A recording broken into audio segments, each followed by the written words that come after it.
Hello बच्चों। आज हम वर्णिका भाग 2 के चैप्टर नंबर फर्स्ट यानी दही वाली मंगमा का हम लोग ऑब्जेक्टिव देखेंगे।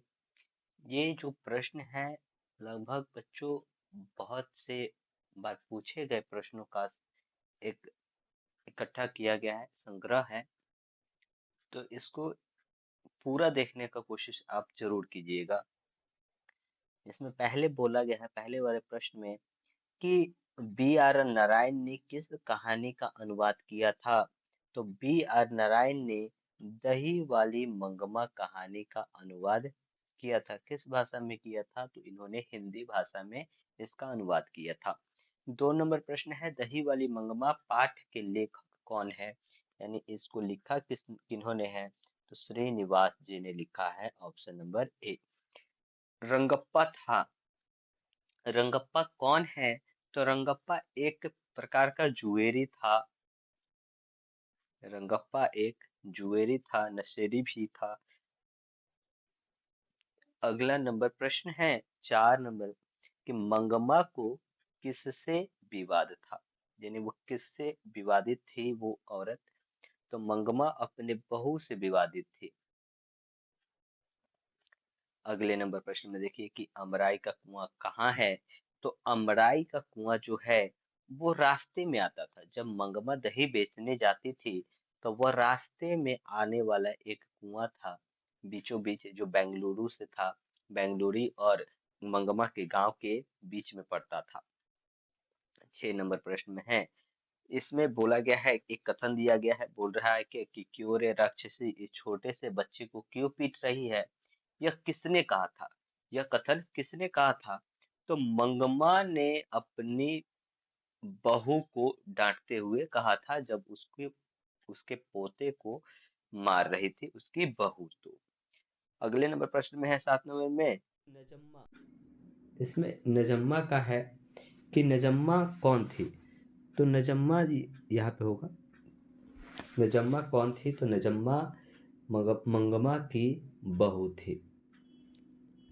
अगले प्रश्न में है 9 नंबर में, कि मंगमा किस भाषा की कहानी है। तो मंगमा जो कहानी है वह कन्नड़ भाषा की कहानी है। वह कन्नड़ भाषा की कहानी है। देखिए अगले वाले प्रश्न में 9 नंबर में, कि मंगमा मिठाई किसके लिए ले जाती है थी, यानी मिठाई वो किसके लिए ले जाती थी? वह अपने पोते के लिए ले जाया करती थी मिठाई। अगले प्रश्न में है कि दही वाली मंगमा शीर्षक पाठ में बहू ने सास से समझौता क्यों किया, यानी कि जब वह अलग हो गई थी तो बहू वापस से जाकर के अपनी सास से मिलती है। वो किस कारण मिलती है? तो वह मजबूरी में मिलती है।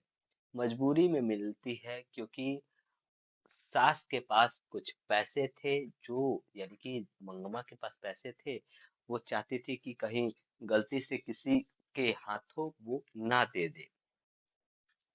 अगला प्रश्न 11 नंबर, कि मंगमा कहाँ की रहने वाली थी। तो मंगमा औलूर के पास एक गांव था, औलूर के पास एक गांव मिलेगा, वहीं पे रहने वाली वो थी। कहानीकार ने पूर्ण रूप से बताया नहीं है कि कहाँ पे एग्जैक्ट में उनका घर है। ठीक है। 12 नंबर में है कि दही वाली मंगमा किस भाषा के अनुदित कहानी है। तो यह भाषा है कन्नड़ भाषा की। ठीक है।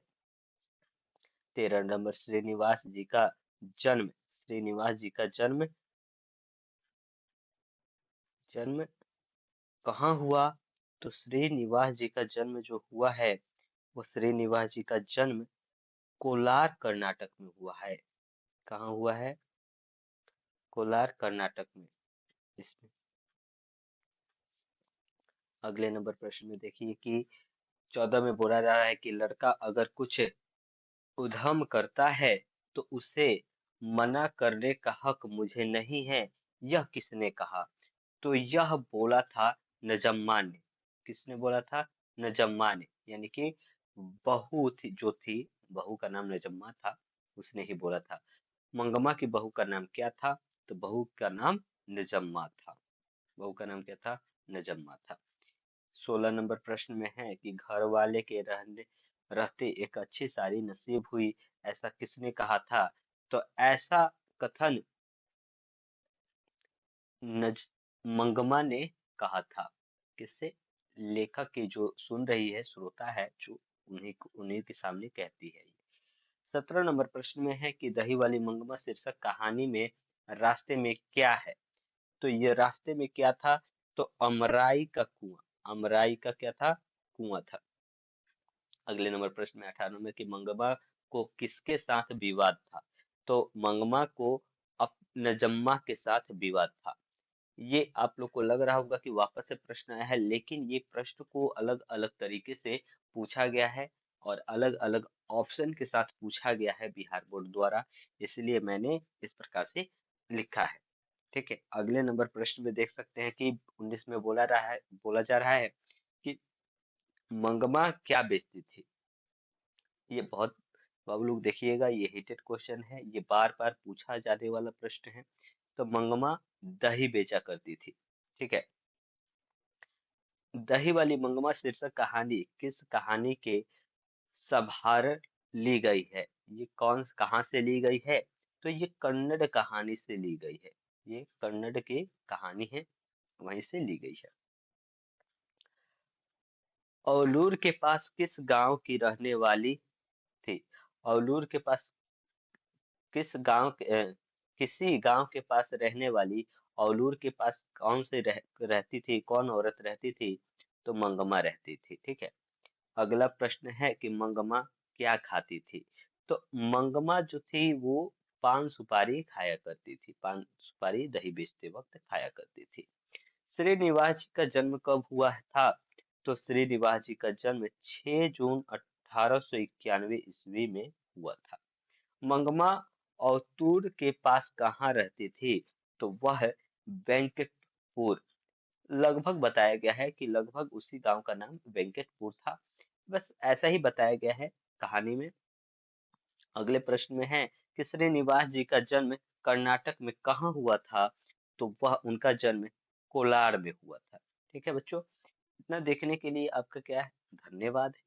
अगर आपको यह वीडियो अच्छा लगता होगा तो अपने दोस्तों के साथ भी शेयर कीजिएगा, और नए होंगे तो चैनल को भी सब्सक्राइब कर ही लीजिएगा।